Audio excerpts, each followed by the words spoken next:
Friends, welcome to tasty food express. ఇవాళ చేయబోయే snacks recipe dosa పిండితో రవ్వను మిక్స్ చేసి పైన కరకరలాడుతూ లోపల సాఫ్ట్గా ఉండే ఇంకా టేస్టీగా ఉండే దోసపిండి రవ్వ బోండాలు.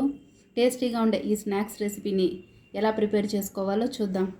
దోసపిండి బోండాలకు ముందుగా ఒక మిక్సింగ్ బౌల్లో 1 కప్పు దోసపిండిని యాడ్ చేసుకోవాలి.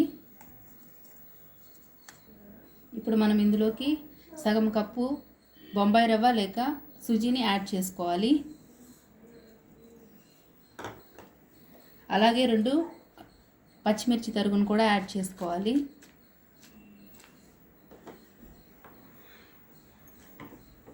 అలాగే 2 పెద్ద ఉల్లిపాయల తరుగును కూడా యాడ్ చేసుకోవాలి.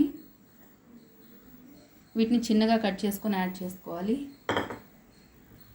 అలాగే ఇందులోకి సగం కప్పు క్యారెట్ తరుగును కూడా యాడ్ చేసుకోవాలి. ఇది ఆప్షనల్ అండి, మీకు ఇష్టమైతే యాడ్ చేసుకోవచ్చు. ఇప్పుడు మనం ఇందులోకి 1/2 టేబుల్ స్పూన్ జీలకర్ర,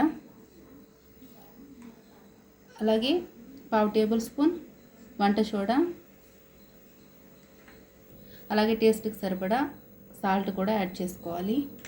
అలాగే సన్నగా తరిగిన కరివేపాకు, కొత్తిమీర తరుగును కూడా యాడ్ చేసుకోవాలి. ఇప్పుడు వీటన్నిటిని ఒకసారి మిక్స్ చేసుకోవాలి. ఇలా ఇందులో మనం యాడ్ చేసిన ఈ ఐటమ్స్ అన్నీ ఈ పిండిలో బాగా మిక్స్ అయ్యే విధంగా మిక్స్ చేసుకోవాలి.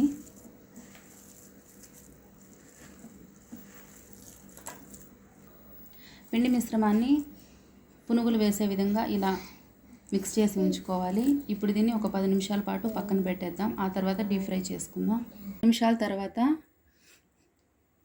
నూనె వేడెక్కిన తర్వాత ఇప్పుడు మంటని మీడియం ఫ్లేమ్లో ఉంచుకొని చిన్న చిన్న సైజు బోండాల్లాగా ఆయిల్లో వేసుకొని డీప్ ఫ్రై చేసుకోవాలి.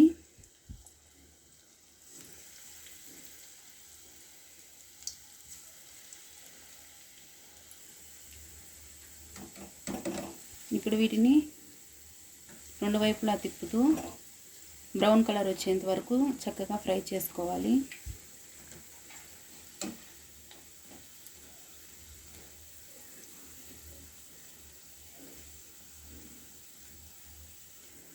చక్కగా ఫ్రై అయిపోయాయండి మన దోసపిండి బోండాలు. ఇవి స్నాక్స్గా తీసుకుంటే సూపర్గా ఉంటాయి.